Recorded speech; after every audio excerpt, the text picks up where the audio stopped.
There are places where people check in, but never truly leave. Places with secrets buried behind locked doors. And tonight, we enter one of them. A forgotten hotel, hidden deep in the mountains. A hotel with one rule: never open room number 13. But some rules were made to be broken. 23-year-old Ethan arrived just after midnight. Blackwood Hotel stood alone in the middle of nowhere, surrounded by dead trees and thick rolling fog. Rain slammed against the windows as Ethan stepped inside carrying his bag. The lobby was silent, too silent. Behind the front desk sat an old woman, her eyes pale, her smile unnatural. "Welcome, we've been expecting you." Ethan frowned. "Expecting me?" The woman slowly handed him a key. "Room 12. Then she leaned closer and whispered, "Whatever you hear tonight, do not open room 13. Ethan laughed. He didn't believe in ghost stories. He walked upstairs. The hallway lights flickered. Room 10, 11, 12, and at the end of the corridor, room 13. Its door was black, older than the others, scratched, burned, almost alive. Ethan entered his room, locked the door, and tried to sleep. But at exactly 3:13 a.m., Ethan opened his eyes. Then, a child's voice from the hallway. "Help me." Ethan slowly opened his door.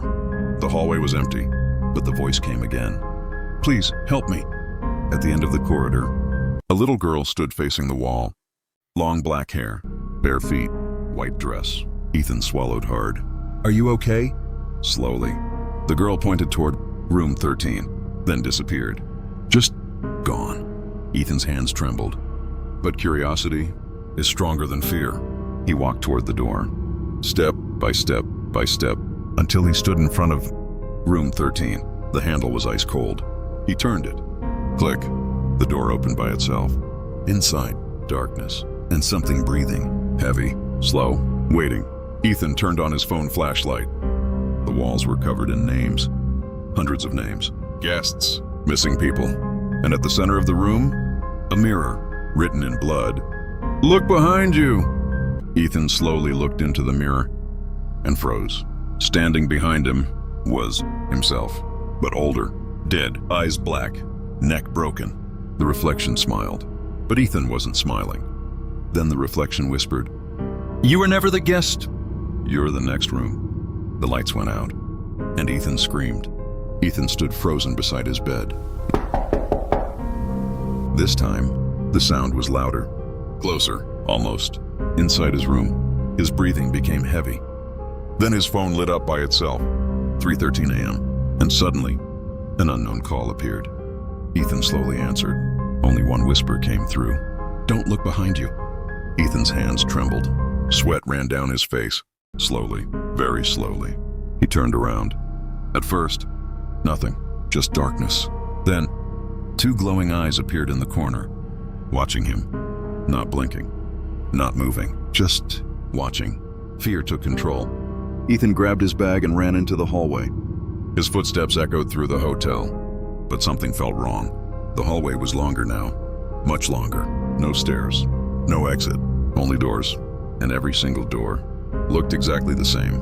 Then the whispers began, soft, cold, everywhere. "Stay. Join us.